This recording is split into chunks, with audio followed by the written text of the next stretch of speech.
Hello viewers, welcome to my channel Edukendra. आज की इस वीडियो में हम एक्सरसाइज 5.3 से क्वेश्चन 4 ऑन फिफ्थ करने जा रहे हैं। Question 4 is how many terms of the AP 9, 17, 25 must be taken to give sum of 636। इसमें यह कह रहा है कि इस एपी की कितनी टर्म्स को हमें लेनी पड़ेगी कि उसका सम 636 हो जाए। इस एपी में हमें क्या गिवन है, एक एपी यहां से देखिए, एपी हमें गिवन है, एपी इक्वल्स टू है 9, 17, 25 और कितनी टर्म्स को हम इसमें लेंगे कि उसका सम 636 हो जाए। तो यहां से हमें एस एन गिवन है 636 और हमें एन यहां से फाइंड करना है। इस एपी से हम फर्स्ट टर्म और कॉमन डिफरेंस निकाल लेंगे। तो यहां से इस एपी की फर्स्ट टर्म कौन सी है, a equals to 9, d equals to क्या होता है a2 माइनस a1। तो ये a1, a2 और a3, तो a2 माइनस a1। तो यहाँ a2 इक्वल्स टू मेरा क्या है, a2 है 17 माइनस 9 इक्वल्स टू 8। तो यहाँ से d क्या आ गया मेरा, d इक्वल्स टू 8 आ गया। यहाँ से मेरा d 8 आ गया और a मुझे यहाँ से a मेरा 9 है। सम फाइंड करने का जनरल फॉर्मूला होता है S N equals to N by two 2a plus N minus 1 into D. अब देखो यहाँ से मुझे इस फॉर्मूले में क्या क्या गिवन है, एस एन मुझे गिवन है 636, यहाँ से एन मुझे फाइंड करना है, फर्स्ट टर्म ए मुझे गिवन है 9, कॉमन डिफरेंस डी मुझे गिवन है यहाँ से 8। तो इन सारी वैल्यूज़ को अगर मैं इस फॉर्मूले में पुट करता हूँ तो मेरी यहाँ से एन की वैल्यू आ जाएगी। तो वैल्यूज़ को फॉर्मूले में पुट करते हैं तो एस एन है 636 equals to N by two into a की वैल्यू 9 प्लस एन माइनस 1 और डी है यहाँ से 8। ठीक है, अब 2 यहाँ डिवाइड में है, यहाँ के मल्टीप्लाई में चला जाएगा।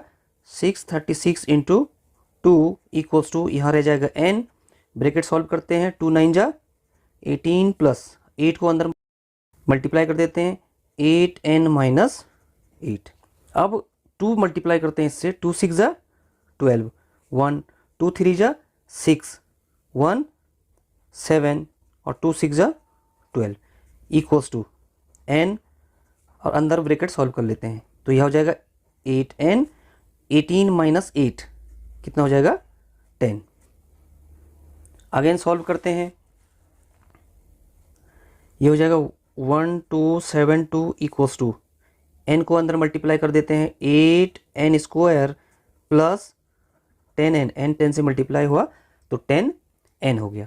अब यहाँ पे देखिए, यहाँ पे एक क्या बन रही है, क्वाड्रेटिक इक्वेशन, क्योंकि यहाँ पे x की डिग्री क्या है, n की डिग्री 2 है, तो यहाँ पे क्वाड्रेटिक इक्वेशन बन रही है। तो क्वाड्रेटिक इक्वेशन की जनरल फॉर्म होती है ax square plus bx plus C equals to 0। तो ये इक्वेशन जो क्वाड्रेटिक इक्वेशन की जनरल फॉर्म है, इसको इस फॉर्म में राइट करते हैं तो क्या हो जाएगा, 0 इसको इधर लेके आते हैं तो ये हो जाएगा 8n square plus 10n minus 1272, क्योंकि यहाँ पे प्लस था तो राइट हैंड साइड गया तो माइनस हो गया। ठीक है, अगेन यहाँ 0 इक्वल्स टू, मैं यहाँ 2 कॉमन ले लेता हूँ, उसको रिड्यूस कर देता हूँ, 2 4 जा 8, 4n स्क्वायर प्लस 2 5 जा 10, 5n माइनस 2 6 जा 12, 2 3 जा 6, 1 2 6 जा क्या हो गया 12 हो गया यहाँ से। ठीक है, अब 2 यहाँ मल्टीप्लाई में यहाँ डिवाइड में चला जाएगा, 0/2 इक्वल्स टू क्या बचा, 4n square plus 5n minus 636। अब यहाँ तो 0 रहा, इक्वल्स टू ये हो जाएगा 4n square plus 5n minus 636। ठीक है, ये बन गई क्वाड्रेटिक इक्वेशन। अब इसको सही से लिख लेता हूँ, 0 को उधर लेके इसको इधर ले आता हूँ, तो 4n square plus 5n minus 636 equals to 0। ये क्या बन गई, क्वाड्रेटिक इक्वेशन। और क्वाड्रेटिक इक्वेशन को सॉल्व करने के लिए हम क्या करते हैं, मिडिल टर्म स्प्लिट, इस मिडिल टर्म को स्प्लिट करेंगे, इसको बोलते हैं मिडिल टर्म स्प्लिट मेथड। अब मिडिल टर्म स्प्लिट मेथड को हम कैसे करते हैं, हम ये a ये b, ये c एक कांस्टेंट टर्म होती है। इसको a राइट करते हैं, ये b और ये c। हमने b को स्प्लिट करना है, ठीक है। तब हम क्या देखते हैं, हम a इंटू सी देखते हैं। तो a इंटू सी क्या है, a क्या है यहाँ पे 4 इंटू सी है 636। कितना होता है, 4 6 जा 24, 2 4 3 जा 12, 12 प्लस 2 14, 1 4 6 जा 24 प्लस 1 25, 2544 आया। अब 2544 के हमने ऐसे फैक्टर बनाने हैं, ऐसे दो फैक्टर बनाने हैं जिनको मल्टीप्लाई करके 2544 आए और जिनको प्लस और माइनस करके आपका 5 आए, ठीक है। तो इसके सबसे पहले इसके फैक्टर निकाल लेते हैं 2544 के। तो यहाँ से इवन नंबर है, 2 से डिवाइड होगा, 2 1 जा 2, 2 2 जा 4, 2 7 जा 14 और 2 2 जा 4। अगेन 2 से डिवाइड होगा, 2 6 जा 12, 2 3 जा 6, 2 6 जा 12। अगेन 2 से 2 3 जा 6, 2 1 जा 2, 1 16, 2 8 जा 16। अगेन 2 से 2 1 जा 2, 1 11, 2 5 जा 10, 1 18, 2 9 जा 18।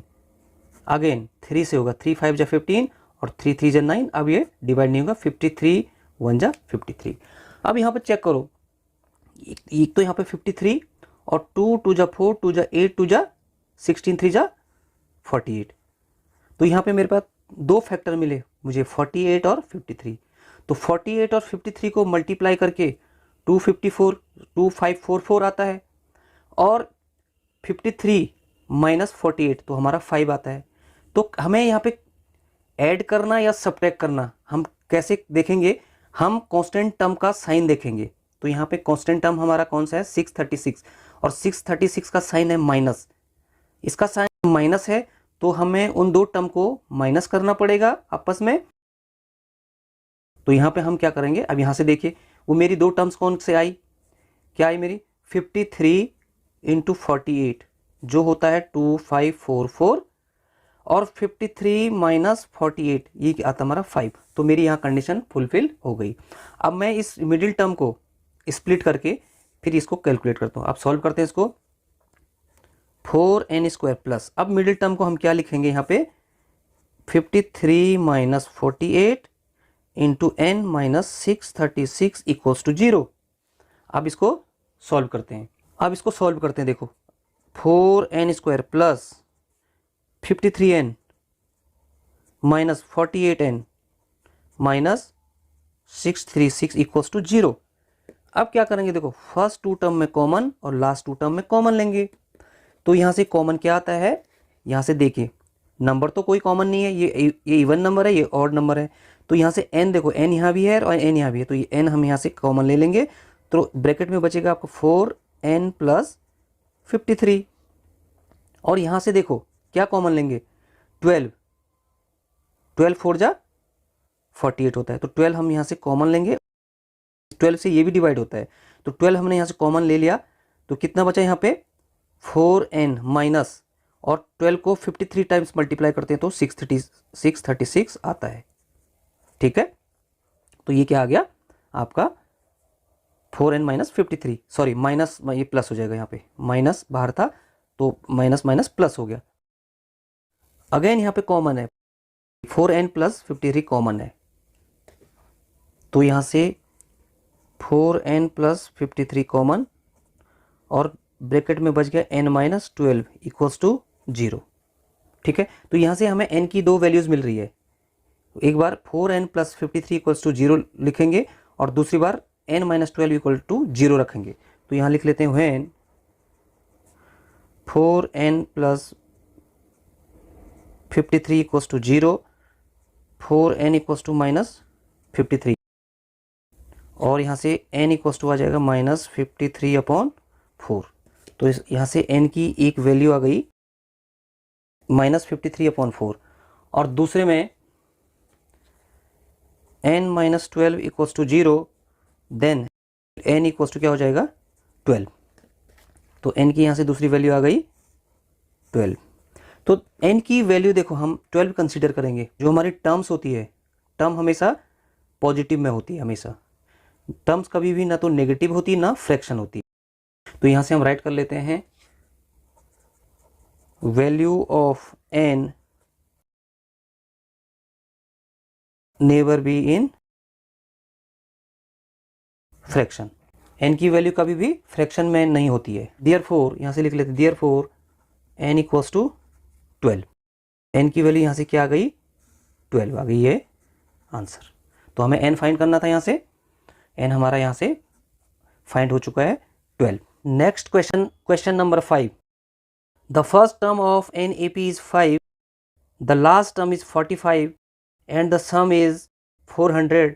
Find the number of terms and the common difference. हमें गिवन है the first term of an A P is 5। इस एक ए पी की हमें फर्स्ट टर्म गिवन है और उसकी लास्ट टर्म गिवन है, सम, उसका सम भी गिवन है। तब हमने नंबर ऑफ टर्म्स n और d फाइंड करना है। तो यहाँ से सॉल्यूशन स्टार्ट करते हैं। हमें गिवन क्या है, गिवन हमें है first term a equals to 5 given है, लास्ट टर्म गिवन है हमें 45 और यहाँ से Sn गिवन है हमें 400। तब हमने यहाँ से क्या, n फाइंड करना है और यहाँ से d फाइंड करना है। n और d हमें यहाँ फाइंड करना है। ना तो हमें n गिवन है ना हमें d गिवन है। तो यहाँ से हम लेट करते हैं, क्या लेट करते हैं, यानी कि n और d को हम लेट कर लेते हैं। Let there are n number of terms in the AP and common difference is D. There are n number of terms, इसमें n number of terms हैं, number of, और कॉमन डिफरेंस उस AP का D है। Sum find करने का formula होता है Sn equals to n/2 a plus l। हमने ये फॉर्मूला क्यों लिया, क्योंकि हमें फर्स्ट टर्म गिवन है और लास्ट टर्म गिवन है। तो जब हमें फर्स्ट टर्म और लास्ट टर्म गिवन होती है तो हमारा फॉर्मूला होता है Sn का n/2 a प्लस l। अब इन वैल्यूज़ को इस फॉर्मूले में पुट कर देते हैं। यहाँ से Sn हमें गिवन है, ठीक है, n हमें फाइंड करना है, a हमें गिवन है 5 और l हमें गिवन है 45। तो यहाँ से हम n की वैल्यू फाइंड आसानी से कर लेंगे। तो यहाँ से Sn है 400 equals to n/2 a 5 plus l 45। अब इसको सॉल्व करते हैं। 400 इक्वल्स टू n/2, ये कितना हो जाएगा 50, ठीक है। तो क्या हो गया, इसे मल्टीप्लाई में है 225 जा 50, तो क्या हो गया 400 इक्वल्स टू 25n और यहाँ से n इक्वल्स टू हो जाएगा 400 डिवाइड बाई 25। तो 5 5 जा 25, 5 8 जा 40, 80 आ गया यहाँ से। तो 5 16 जा, या 16 5 जा 80, ठीक है। तो यहाँ से n की वैल्यू क्या आ गई, n की वैल्यू आ गई 16। n इक्वल्स टू मेरा क्या हो गया 16 हो गया। अब मुझे d फाइंड करना है, तो d कैसे फाइंड करूँ मैं, nth फॉर्मूला से। तो टर्म फाइंड करने का जनरल फॉर्मूला होता है an equals to a plus n minus 1 into D, ठीक है। अभी देखो an, यहाँ पे मुझे l गिवन है, तो an को हम l भी राइट करते हैं जो हमें 45 गिवन है। तो यहाँ से मैं 45 लिख, an की वैल्यू 45, फर्स्ट टर्म हमारी 5 प्लस n हमने अभी फाइंड किया 16 माइनस 1, ठीक है, और d हम यहाँ से फाइंड करेंगे। अब क्या हो गया देखो, 5 यहाँ 5 को इधर लेके आएंगे इधर, तो माइनस हो जाएगा 45 minus 5 equals to 16 minus 1 15 into D. तो 45 माइनस यहाँ से हो जाएगा 40 इक्वल्स टू 15 इंटू डी, और डी की वैल्यू हो जाएगी 40/15। तो 5 3 जा 15, 5 8 जा 40। तो यहाँ से डी की वैल्यू आ गई हमारी 8/3। तो डी की वैल्यू हमें निकालनी थी, वो हमें यहाँ से मिल गई, एन हमने यहाँ से फाइंड कर लिया। तो देयरफॉर यहाँ लिख लेते हैं n equals to 16 and d equals to 8/3। ये हमारा आंसर आ गया। तो उस AP में कितनी टर्म्स थी, n निकालना था हमें, उस AP की में 16 टर्म्स है और उसका कॉमन डिफरेंस क्या है 8/3 है। तो ये दोनों के दोनों क्वेश्चंस यहाँ फिनिश हो चुके हैं। आई होप आपको ये दोनों क्वेश्चंस अच्छे से समझ में आए होंगे। अगर फिर भी आपको डाउट है तो मुझे कमेंट बॉक्स में कमेंट करें, मेरे चैनल को लाइक करें, शेयर करें, और अगर आपने मेरा चैनल अभी तक सब्सक्राइब नहीं किया तो प्लीज़ मेरे चैनल को सब्सक्राइब करें और बेल आइकन को प्रेस करना ना भूलें, क्योंकि जो भी वीडियो अपलोड करूँगा तो आपको उसकी नोटिफिकेशन सबसे पहले मिले। Thank you.